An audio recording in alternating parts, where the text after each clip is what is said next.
बिस्मिल्लाहिर्रहमानिर्रहीम। अस्सलाम वालेकुम। उम्मीद है मेरे सब प्यारे व्यूवर्स खैरियत से होंगे। ये है ताज किचन और मैं हूँ उज़मा साजिद। तो आज मैं बना रही हूँ झींगों का सालन, प्रॉन्स करी। तो जो मेरे चैनल पर नए हैं वो जल्दी से मेरा चैनल सब्सक्राइब कर लें। तो चले हम स्टार्ट करते हैं। झींगों के सालन के लिए हमें चाहिए, ये मैंने लिए हैं झींगे 500 ग्राम। इनको छील कर अच्छी तरह से साफ़ कर लिया है। ये लार्ज साइज़ के प्रॉन्स हैं। एक मीडियम प्याज ब्राउन की हुई, 3 चम्मच दही और 2 चम्मच जिंजर गार्लिक पेस्ट। और ये प्याज़ों को आप इस तरह से क्रश कर लें। और रेड चिली पाउडर हमें चाहिए 1.5 चम्मच, आधा चम्मच हल्दी पाउडर, आधा चम्मच नमक, 1 चम्मच पेपरिका, आधा चम्मच ज़ीरा और आधा चम्मच गरम मसाला, आधा चम्मच ज़ीरा, 2 से 3 चुटकी काली मिर्च और 1 चम्मच धनिया पाउडर और आधा चम्मच पिसा हुआ ज़ीरा।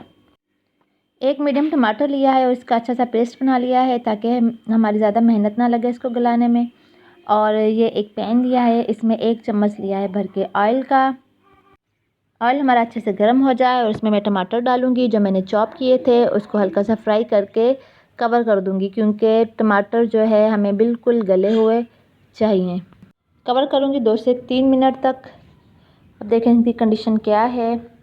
हाँ जी, ये इस तरह के हो चुके हैं। अब इसमें थोड़ा सा पानी डालूंगी और पानी डाल के दोबारा कवर कर दूंगी ताकि ये अच्छे से गल जाए, क्योंकि टमाटर जो है बिल्कुल गले होने चाहिए। हमें टमाटर का पेस्ट चाहिए।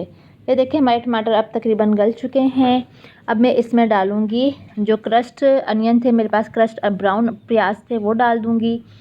और इसको थोड़ा सा मिक्स कर लें अच्छे से, हल्की सी भुनाई कर लें। अब दही में मैंने जो जिंजर गार्लिक पेस्ट था वो मिक्स किया है और अब वो डाल रही हूँ। वो डाल के भी अच्छे से इसको फ्राई कर लें। बिल्कुल अच्छे से फ्राई करना है ताकि जिंजर गार्लिक की स्मेल ना आए और सब कुछ अच्छे से फ्राई कर लेना है। इसके बाद जो तमाम पिसे हुए मसाले थे वो डाल के वो भी अच्छे से इनको फ्राई कर लूँगी। ये देखें ये फ्राई कर रही हूँ। इतना अच्छे से फ्राई करना है कि तमाम जो मसालों की स्मेल होती है वो ना रहे, इनकी महक ख़त्म हो जाए और ये अपने ऑयल छोड़ दें, क्योंकि ये बिल्कुल तकरीबन समझे आपका रेडी होना चाहिए।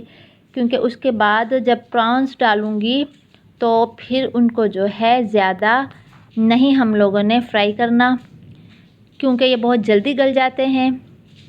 ज़्यादा फ्राई करेंगे तो ये इनका टेस्ट ख़राब हो जाएगा और ये सख्त भी हो जाएंगे। ये बस इतना, जितना ये वीडियो बनी है इतनी ही बस आपने इनको फ्राई करना है।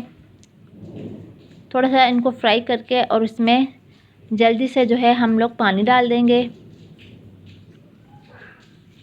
क्योंकि अगर इनको ज़्यादा पकाएंगे, ओवर कुक करेंगे तो ये बिल्कुल सख्त हो जाएंगे और अपना टेस्ट भी खो देंगे और फिर इतना कोई मज़ा नहीं आएगा। इनको बहुत एहतियात के साथ पकाना पड़ता है और जल्दी जल्दी में जो है ये तमाम स्टेप्स करने पड़ते हैं। हाँ जी, इसमें डाल दिया है पानी और पानी डाल के इसको थोड़ा सा मिक्स कर लें। ये देखिए इस तरह से आप मिक्स कर लें अच्छे से। इनकी निशानी ये है कि जब ये रिंग की तरह बन जाएंगे, प्रॉन्स गोल हो जाएंगे, तो आप तब समझिएगा कि ये पक गए हैं। इनको कवर कर दिया है।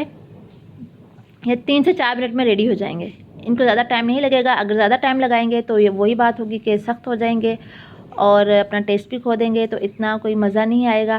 तो ये बस ये है तकरीबन हमारे रेडी हो चुके हैं। ये देखें ये गोल हो चुके हैं, रिंग की तरह इन्होंने अपनी शेप चेंज कर ली है, तो इसका मतलब है ये रेडी हो चुके हैं। ये देखें ये रेडी हो चुके हैं, ये गल भी चुके हैं, ये बहुत जल्दी टेंडर हो जाते हैं। अब मैं इसमें डाल रही हूँ हरा धनिया और 2 चुटकी गरम मसाला।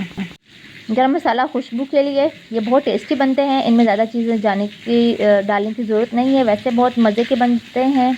तो आप इसको घर में ज़रूर ट्राई कीजिएगा, दूसरों से भी शेयर कीजिएगा। उम्मीद है आपको पसंद आए होंगे।